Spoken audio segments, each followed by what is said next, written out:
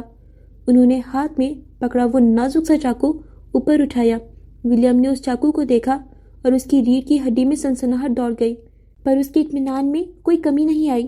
تمہیں کوئی قبول نہیں کرے گا ولیم، تم بہت پچھتاؤ گے، انہوں نے ٹھنڈے ٹھار لہجے میں کہتے اس چاقو کو اس کے بائیں گال پر رکھا۔ ولیم کی روح کا پرندہ جسم میں ہی پھڑپڑا کر رہ گیا۔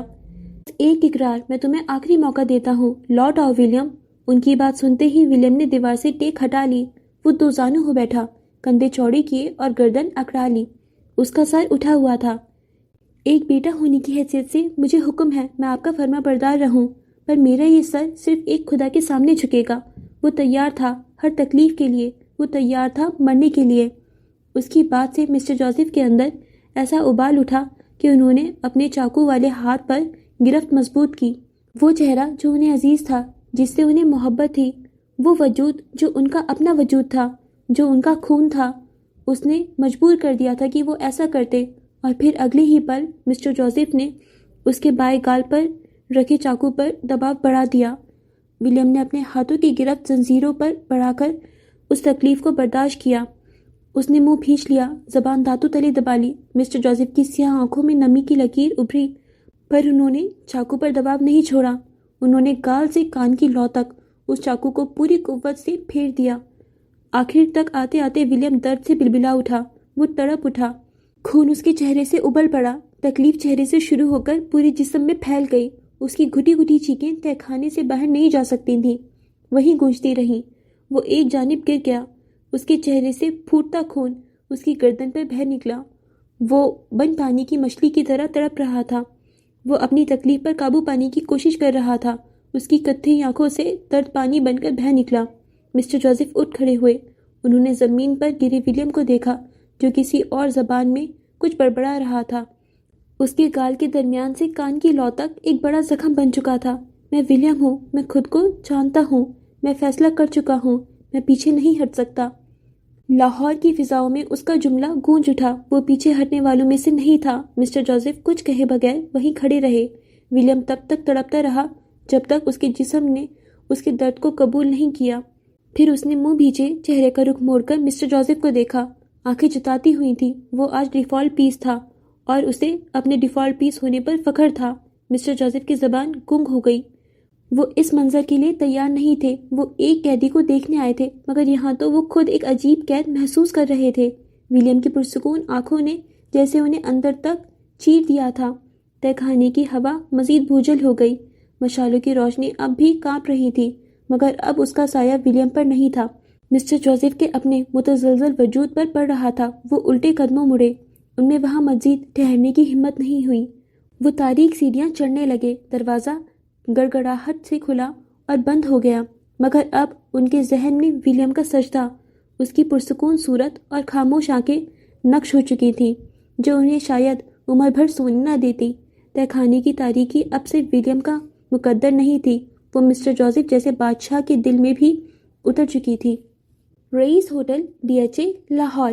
تصور کریں کہ ایک پرتعیش ہال جہاں فیشن انڈسٹریز کے نامور شخصیت، بڑی برانڈز کے مالکین، ڈیزائنرز اور میڈیا کے سرکردہ نمائندے جمع ہیں۔ ماحول میں نفاست، تخلیقی صلاحیتوں اور کاروباری بصیرت کا امتزاج ہے۔ رئیس گروپ، جو خود ایک بڑا نام ہے، آج رات کے میزبان ہیں۔ رات کے اس پہر ایئر کنڈیشنر ہال میں کاروباری لوگ مہنگی خوشبوؤں میں رچے بسے بیٹھے تھے۔ رئیس کا انتظار کیا جا رہا تھا۔ ویسے تو اپنی ہر تقریب میں سب سے پہلے موجود ہوتا تھا، پر آج وہ ابھی تک نہیں آیا تھا۔ سونیا سلطان اپنے سیکریٹری کے ساتھ بیٹھی تھیں، دشمنی اپنی جگہ، کاروباری اپنی جگہ۔ ہال میں ایک شور تھا، لوگ آپس میں باتیں کر رہے تھے، اپنے کاروباروں کے حوالے سے گفتگو کی جا رہی تھی، پیرس میں ہونے والے فیشن شو کو ڈسکس کیا جا رہا تھا، اور تبھی بڑے ہال والے ہوٹل کا داخلی دروازہ کھلا۔ سیاہ ڈریس پینٹ اور زیتون رنگ کی ڈریس شرٹ اور کوٹ پہنے رئیس اندر داخل ہوا۔ اس کے انداز میں کہیں بھی عجلت نہیں تھی، نہ کہیں گھبراہٹ اور نہ ہی کہیں دباؤ تھا۔ وہ یوں داخل ہوا جیسے ایک رئیس اپنی سلطنت میں داخل ہوتا ہے۔ اس کے دونوں ہاتھ پینٹ کی جیبوں میں تھے۔ اس کے پیچھے ہی ایک جانب مراد تو دوسرے جانب عروضہ تھی۔ اندر داخل ہوتے ہی رئیس نے ایک طائرانہ نظر سب پر ڈالی۔ دائیں جانب کے ہال میں عوام بیٹھی تھی، لوگ گوشت گپیوں میں مصروف تھے۔ اسے دیکھتے ہی ورکرز آگے بڑھے اور سلام کرنے لگے۔ وہ سر کو خم دیتا آگے بڑھا۔ اس ہال سے گزر کر آگے بائیں جانب وہ کانفرنس ہال تھا جہاں سبھی موجود تھے۔ جیسے ہی لوگوں نے اسے دیکھا، سب کی توجہ اس کی جانب مرکوز ہوئی تو ہال میں ایک نامحسوس سی خاموشی چھا گئی۔ اس نے سب کو دیکھا اور پیشہ ورانہ مسکراہٹ سے نوازتا آگے بڑھا۔ السلام علیکم۔ حشاش بشاش اور خوشگوار لہجہ، وہ موڈ فریش کرنے کی صلاحیت رکھتا تھا۔ رئیس محض ایک طاقتور شخص نہیں بلکہ ایک کثیر الجہت شخصیت کا مالک تھا۔ وہ ایک کامیاب بزنس مین تھا جس کی نظر معیشت کے نصیب و فراز پر گہری تھی۔ اس کی کاروباری ایکیومین نے اسے بے پناہ دولت سے نوازا تھا جس نے اس کی طاقت کو مزید مستحکم کیا تھا۔ لیکن اس کی شخصیت کا ایک اور پہلو بھی تھا جس سے قریبی لوگ واقف تھے۔ وہ ایک فنکار تھا۔ اس کے اندر ایک تخلیقی روح معجزن تھی جو کبھی کبھار اس کے کاموں میں جھلکتی تھی۔ عوام میں رئیس کی ایک اور ہی شبیہ تھی۔ وہ ایک دل نشین اداکار کی طرح لوگوں سے ملتا، اپنی باتوں سے انہیں محصور کر دیتا۔ اس میں ایک فطری کشش تھی جو لوگوں کو اس کی طرف کھینچتی تھی۔ وہ جانتا تھا کہ کس سے کیسے بات کرنی ہے اور لوگوں کو اپنا گرویدہ بنانا اس کے لیے بائیں ہاتھ کا کھیل تھا۔ اس کی محفلیں رنگین ہوتی اور لوگ اس کی صحبت میں وقت گزارنا باعث فخر سمجھتے تھے۔ مگر اس دل نشین اور فنکارانہ رویے کے پیچھے رئیس کی اصل پہچان اس کی بے پناہ طاقت تھی۔ یہ وہ قوت تھی جس نے اسے دوسروں پر برتری دلائی تھی، جس کے ذریعے وہ اپنے مقاصد حاصل کرتا تھا۔ اس کی نرم گفتاری اور دلربا انداز لوگوں کو دھوکہ دے سکتا تھا، لیکن جو اس کی طاقت کی ایک جھلک بھی دیکھ لیتا وہ جان لیتا کہ اس شخص سے ٹکرانا موت کو دعوت دینے کے مترادف ہے۔ رئیس اپنی اسی دھوری شخصیت کے ساتھ معاشرے پر راج کرتا رہا تھا۔ ایک طرف لوگوں کا محبوب رہنما اور فنکار، اور دوسری طرف ایک ایسا طاقتور شخص جس کی مرضی کے آگے سب سر تسلیم میں خم کرتے تھے۔ اور ایسا کیوں تھا؟ کیا یہ سب اسے پلیٹ میں رکھا ملا تھا؟ پچھلے 23 سالوں سے وہ محنت کر رہا تھا، خالی محنت نہیں، اسمارٹ ورک۔ 23 سال اس نے دن رات کام کیا، پہچان بنائی، اور ابھی بھی یہ کام جاری تھا۔ وہ مسلسل محنت کا قائل تھا۔ چاہے آہستہ چلو پر چلتے رہو۔ وہ جب کچھ حاصل کر لیتا تھا تو کچھوے کی طرح سستانے نہیں لیٹتا تھا۔ یہ اس کی کامیابی کی سب سے بڑی وجہ تھی۔ اور دوسری وجہ، دھوکے بازوں کو وہ راستے سے ہٹا دیتا تھا۔ وہ سب سے مل رہا تھا اور پھر سب ہال میں ایک جانب لمبی میز کے گرد رکھی کرسیوں پر بیٹھ گئے۔ ہر ایک کرسی کے سامنے میز پر ڈائری اور پینسل رکھی تھی، اس کے ساتھ ہی پانی کی بوتل اور لیپ ٹاپ بھی۔ یہ چیزیں پہلے سے ہی رکھوائی جا چکی تھیں۔ جب سب بیٹھ چکے تھے تو سربراہی کرسی اس نے سنبھال لی اور پیشہ ورانہ انداز میں کہنا شروع کیا۔ آج رات آپ سب کو یہاں دیکھ کر مجھے بے حد خوشی ہو رہی ہے۔ آپ وہ لوگ ہیں جنہوں نے اپنی محنت، تخلیقی صلاحیت اور کاروباری سوجھ بوجھ سے ہماری فیشن انڈسٹری کو وہ مقام دیا ہے جہاں وہ آج کھڑی ہے۔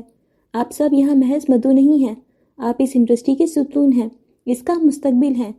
یہ محض ایک رسمی ڈنر نہیں ہے بلکہ یہ ان تخلیقی روحوں کا اجتماع ہے جو فیشن کی دنیا کو نئے معنی اور جہتیں عطا کرتی ہے۔ بزنس، فیشن اور آرٹ کی دنیا کے کئی جانے مانے چہرے اس کے سامنے تھے۔ اس کا کوٹ پیچھے کرسی پر لٹک رہا تھا جبکہ شرٹ کے کف فولڈ تھے۔ سب سے پہلے تو آپ کا شکریہ رئیس صاحب، آپ نے پیرس جیسے ملک میں فیشن شو اسپانسر کرنے کا سوچا۔ یہ نہ تو آسان کام ہے اور نہ ہی عام بات ہے۔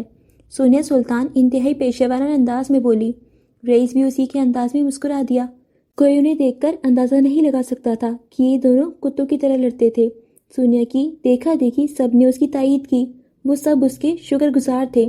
ایسا نہیں تھا صرف وہ اسپانسر کر رہا تھا، ملکی اور غیر ملکی ایجنسیاں بھی شامل تھیں، پر لیڈ وہ کر رہا تھا۔ ہم چاہتے ہیں آپ پیرس میں ہونے والی فیشن کی تقریب پر تفصیل سے روشنی ڈالیں۔ رئیس نے درخواست سن کر سر اس بات میں ہلا دیا۔ ہم آج یہاں صرف ایک پرتکلف ڈنر کے لیے جمع نہیں ہوئے بلکہ ایک اہم مقصد کے لیے اکٹھے ہوئے ہیں۔ جیسا کہ آپ جانتے ہیں ہم جلد ہی ایک ایسے فیشن شو کا انعقاد کرنے جا رہے ہیں جو میری نظر میں ہماری انڈسٹری کے لیے گیم چینجر ثابت ہو سکتا ہے، اور اس کے لیے میں آپ کی شمولیت، آپ کے تعاون اور آپ کے وژن کا طلبگار ہوں۔ میں نے اس فیشن شو کے لیے یہ خاص پریڈ منتخب کیا ہے۔ کیوں؟ کیونکہ میرا ماننا ہے کہ فیشن محض کپڑوں کا نام نہیں، یہ وقت کے ساتھ بہنے والی زندہ چیز ہے۔ یہ ہمارے معاشرے کی عکاسی کرتا ہے، ہمارے جذبات، ہماری امیدوں اور ہمارے بدلتے ہوئے رجحانات کا ترجمان ہے۔ اور اس وقت ہماری انڈسٹری، ہمارا معاشرہ ایک ایسے موڑ پر کھڑا ہے جہاں ہمیں نہ صرف اپنی کامیابیوں کو سراہنے کی ضرورت ہے بلکہ مستقبل کے لیے ایک واضح راستہ بھی متعین کرنا ہے۔ وہ سانس لینے کو رکا، سب اسے سنجیدگی سے سن رہے تھے۔ یہ شو چیلنجز اور مواقع کا ایک امتزاج لے کر آیا ہے۔ عالمی سطح پر فیشن کی دنیا تیزی سے بدل رہی ہے۔ پائیداری، سسٹینیبلٹی، ڈیجیٹلائزیشن، انفرادیت کا اظہار اور شفاقتی جڑوں سے جڑے رہنا، یہ وہ موضوعات ہیں جو آج گاہک کے لیے اہمیت رکھتے ہیں۔ ایسے میں ایک مضبوط، منظم اور ویژنری فیشن شو وقت کی اہم ترین ضرورت ہے۔ یہ فیشن شو محض ریمپ پر ماڈل کا واک کرنا نہیں ہوگا۔ میرا ویژن اس سے کہیں بڑا ہے۔ ہم ایک ایسا پلیٹ فارم تیار کر رہے ہیں جو جذت اور تخلیقی صلاحیتوں کا مظہر ہو، جہاں نہ صرف قائم شدہ برانڈز اپنی شاندار کلیکشنز پیش کریں گے بلکہ ابھرتے ہوئے ٹیلنٹس کو بھی موقع ملے گا کہ وہ دنیا کو اپنی صلاحیتیں دکھائیں۔ یہ پلیٹ فارم عالمی معیار کا حامل ہوگا۔ ہم لائٹنگ، سیٹ ڈیزائننگ، موسیقی اور مجموعی تجربے کے لحاظ سے بین الاقوامی معیار قائم کریں گے۔ مقصد یہ ہے کہ دنیا بھر کی نظریں اس شو پر ہوں۔ ہاں، وہ شو سے پوری دنیا کی توجہ کھینچنا چاہتا تھا۔ یہ سب پوری پلاننگ سے چل رہا تھا۔ وہ اپنے مال کے پروجیکٹ کو شروع کر چکا تھا جہاں وہ ملکی اور غیر ملکی برانڈز کے ساتھ کولیبریٹ کرنے والا تھا، اور تب ہی ممکن ہوتا جب وہ اس فیشن شو کے ذریعے سب سے مل پاتا، تعلقات بڑھا پاتا۔ یہ صرف شو نہیں، ایک بزنس ایونٹ ہوگا۔ ہم خریداروں، سرمایہ کاروں اور میڈیا کے لیے خصوصی سیشنز رکھیں گے تاکہ آپ کے برانڈز کو نئے راستے ملیں۔ ہم اپنی ثقافت، اپنے ورثے اور اپنی دستکاری کو جدید فیشن کے ساتھ اس طرح پیش کریں گے کہ وہ عالمی سطح پر سراہا جائے۔ ہم ایسے طریقوں اور ڈیزائنز کو ترجیح دیں گے جو پائیدار فیشن پر یقین رکھتے ہیں۔ یہ مستقبل کی ضرورت ہے۔ اس نے وہ تمام اہم پوائنٹس بتا دیے تھے جو اس فیشن شو کے ذریعے فائدہ دینے والے تھے۔ اب سوال یہ ہے کہ آپ جو خود اتنے بڑے اور کامیاب برانڈز کے مالک ہیں، اس شو کا حصہ کیوں بنے؟ آپ کو اسپانسرز یا شمولیت کی کیا ضرورت ہے؟ وہ خاموش ہو گیا، گہری نظروں سے سب کو دیکھا، پھر کہنا شروع کیا۔ اس کی کئی وجوہات ہیں۔ پہلا، یہ انڈسٹری کی اجتماعی طاقت کا مظاہرہ ہوگا۔ جب فیشن انڈسٹری کے سب سے بڑے نام ایک پلیٹ فارم پر اکٹھے ہوتے ہیں تو سب کا پیغام بہت طاقتور ہوتا ہے۔ یہ ہمارے استحکام، ہمارے اعتماد اور ہمارے مستقبل کے لیے مشترکہ ویژن کو ظاہر کرتا ہے۔ یہ نہ صرف اندرونی ملک بلکہ بین الاقوامی سطح پر ہمارے ساتھ کو مضبوط کرتا ہے۔ دوسرا، یہ شو صرف ایک مقامی ایونٹ نہیں ہوگا۔ ہم بین الاقوامی میڈیا، بلاگرز اور بااثر شخصیات کو مدعو کر رہے ہیں۔ آپ کی شمولیت آپ کے برانڈز کو ایک ایسے وسیع اور ہدف شدہ سامعین تک پہنچائے گی جو شاید کسی اور طریقے سے ناممکن ہو۔ یہ آپ کی مارکیٹنگ مہم کا ایک اہم ترین جزو بن سکتا ہے۔ تیسرا، اس طرح کے اعلیٰ معیار کے ویژنری ایونٹ کے ساتھ منسلک ہونا آپ کی برانڈز کی پوزیشننگ کو مزید مستحکم کرے گا۔ یہ ظاہر کرے گا کہ آپ نہ صرف آج کے کامیاب کھلاڑی ہیں بلکہ مستقبل کے لیے بھی پرجوش اور بااثر ہیں۔ یہ آپ کے برانڈز کو جزت، معیار اور شفاقتی ذمہ داری سے جوڑے گا۔ چوتھا، نئے رجحانات کا تعین ہوگا۔ آپ سب ٹرینڈ سیٹرز ہیں۔ اس پلیٹ فارم پر آپ اپنی آئندہ کلیکشنز اور خیالات کو اس انداز میں پیش کر سکتے ہیں جو پورے سیزن کے لیے ٹرینڈ سیٹ کر دے۔ یہ ایک ایسا سٹیج ہے جہاں آپ بتا سکتے ہیں کہ فیشن کا مستقبل کیا ہوگا۔ پانچواں، نیٹ ورکنگ اور باہمی تعاون ہوگا۔ اس ڈنر کی طرح فیشن شو بھی انڈسٹری کے لیڈرز کو ملنے، خیالات کا تبادلہ کرنے اور ممکنہ نئے کاروبار یا باہمی تعاون کے مواقع کو تلاش کرنے کا ایک بہترین موقع ہوگا۔ چھٹا اور سب سے اہم، یہ انڈسٹری کو واپس دینے کا موقع ہے۔ آپ نے اس انڈسٹری سے بہت کچھ حاصل کیا ہے۔ اب وقت ہے ہم سب مل کر اس انڈسٹری کی مجموعی ترقی میں کردار ادا کریں، ابھرتے ہوئے ٹیلنٹس کی حوصلہ افزائی کریں، پائیداری جیسے اہم موضوعات کو فروغ دیں اور پاکستان کے فیشن کو عالمی نقشے پر اور نمایاں کریں۔ اس کے آخری بیان پر تالیاں گونج اٹھیں۔ وہ سب اس کی ہمت اور اس کے ویژن کے فین تھے۔ میں جانتا ہوں کہ آپ کے برانڈز خود اپنے کامیاب شوز منعقد کرنے کی صلاحیت رکھتے ہیں، لیکن یقین کریں، ایک اجتماعی کوشش کی طاقت بے مثال ہوتی ہے۔ جب ہم مل کر کچھ کرتے ہیں تو اس کا اثر 10 گنا بڑھ جاتا ہے۔ یہ شو میری یا میری کمپنی کی اکیلے کی کوشش نہیں ہے، یہ آپ سب کے لیے، آپ سب کے ساتھ مل کر انڈسٹری کے لیے کیا جانے والا کام ہے۔ اگر آپ میں سے کوئی اسپانسرشپ میں حصہ لینا چاہتا ہے تو اسے کھلے دل سے خوش آمدید۔ آپ کی اسپانسرشپ یا شمولیت محض مالی مدد نہیں ہوگی، یہ اس ویژن پر آپ کی اعتماد کا اظہار ہوگا۔ یہ فیشن کے مستقبل کی تعمیر میں آپ کی شراکت ہوگی۔ میں آپ کو دعوت دیتا ہوں کہ اس تحریک کا حصہ بنیں، اپنے تجربے، اپنی تخلیقی صلاحیتوں اور اپنے وسائل کو اس پلیٹ فارم پر لائیں۔ آئیں مل کر ایک ایسا فیشن شو پیش کریں جو نہ صرف یادگار ہو بلکہ ہماری انڈسٹری کے لیے ایک نئی سمت متعین کرے۔ میں آپ سب کا ایک بار پھر تہہ دل سے شکر گزار ہوں۔ میں امید کرتا ہوں کہ آپ میری اس ویژن کو سمجھیں گے اور اس عظیم مقصد میں میرا ساتھ دیں گے۔ آئیں مل کر فیشن کے مستقبل کو رقم کریں۔ شکریہ۔ رئیس کی تقریر ختم ہوئی اور ہال ایک بار پھر تالیوں سے گونج اٹھا۔ اس کی باتوں میں خلوص، بصیرت اور حوصلہ افزائی کا وہ جذبہ تھا جو حاضرین کو متاثر کر گیا۔ وہاں بیٹھا ہر شخص، چاہے وہ بڑا بزنس مین ہو یا پھر چھوٹا موٹا آرٹسٹ، سب نے ایک ساتھ ایک برابر اپنے اندر نیا حوصلہ اترتا محسوس کیا تھا۔ یہ اس کی باتوں کا کمال تھا۔ وہ اپنی گفتگو سے کسی کو بھی آسمان پر بیٹھا سکتا تھا اور زمین پر پٹک سکتا تھا، کیونکہ وہ رئیس اورنگزیب تھا۔ اوکے فرینڈس، تو چلیے اسی کے ساتھ ہم یہاں پہ کس طرح کا سیکنڈ پارٹ یہیں پر اینڈ کرتے ہیں۔ میں امید کرتی ہوں کہ آپ کو یہ ایپیسوڈ بہت پسند آیا ہوگا اور آپ ناول کو کافی انجوائے کر رہے ہوں گے۔ اس ایپیسوڈ میں جس چیز نے مجھے سب سے زیادہ ہرٹ کیا، جو بہت ہی دل دکھانے والی چیز تھی، وہ تھا مسٹر جوزف کا ولیم کے ساتھ رویہ۔ انہوں نے جس طریقے سے ولیم کے منہ پر چاقو گھسا دیا اور اس کو پورا زخمی کر دیا، بہت ہی ہرٹ کرنے والی چیز تھی وہ۔ گائز، آپ پھر بھی دیکھیں کہ ولیم کا ایمان کتنا مضبوط ہے۔ وہ ذرا بھی نہیں ڈگمگایا، مسٹر جوزف کی باتوں میں نہیں آیا۔ جارج نے اس پہ کتنا ٹارچر کر لیا، مگر اس کے بعد بھی ولیم بالکل بھی نہیں ڈگمگایا۔ تو یہ کتنی اچھی بات ہے نا۔ اور اگر ہم بات کریں فجر کی، تو فجر جو ہے وہ ولیم کی ٹیپ کی طرف اور مزید اٹریکٹ ہوتی جا رہی ہے۔ وہ اس کو سن رہی ہے، ولیم کی باتیں جو اس نے ریکارڈ کر رکھی تھیں، جو اس نے ساؤنڈ ریکارڈنگس، جیسے بارش کی آواز تھی یا جو بھی جنگلوں کی آواز تھی، تو وہ ساری چیزیں فجر کو اچھی لگ رہی ہیں۔ اور جب جنید نے اس کو بتایا کہ ولیم آنا چاہ رہا تھا، تو فجر خود سے کوشچن کرتی ہے کہ وہ کیوں آنا چاہ رہا تھا۔ تو وہ والا مومنٹ بھی کافی اچھا تھا۔ اور اگر ہم بات کریں رئیس کی، تو رئیس اپنا مال بنانا چاہ رہا ہے اور فیشن شو اسپانسر کر رہا ہے جو پیرس میں ہوگا، اور آبویسلی اس میں فجر بھی جائے گی۔ سو دیکھیں گے آگے کیا ہوتا ہے، اسٹوری کیا ٹرن لیتی ہے۔ اور تب تک کے لیے آپ ہم سے کنیکٹیڈ رہیں، ہمیں سپورٹ کرتے رہیں، اور ہمارے چینل کو جلدی سے سبسکرائب کر لیجئے اینڈ ہمارے انسٹاگرام اکاؤنٹ کو بھی فالو کر لیجئے۔ اینڈ اگر آپ کو ہماری نریشن پسند آ رہی ہے تو پلیز اس کو اپنے فرینڈز اینڈ فیملی کے ساتھ بھی شیئر کر دیجئے اینڈ ہماری ویڈیو کو لائک کر دیجئے۔ So dear friends, take care of your self and your love ones. خدا حافظ۔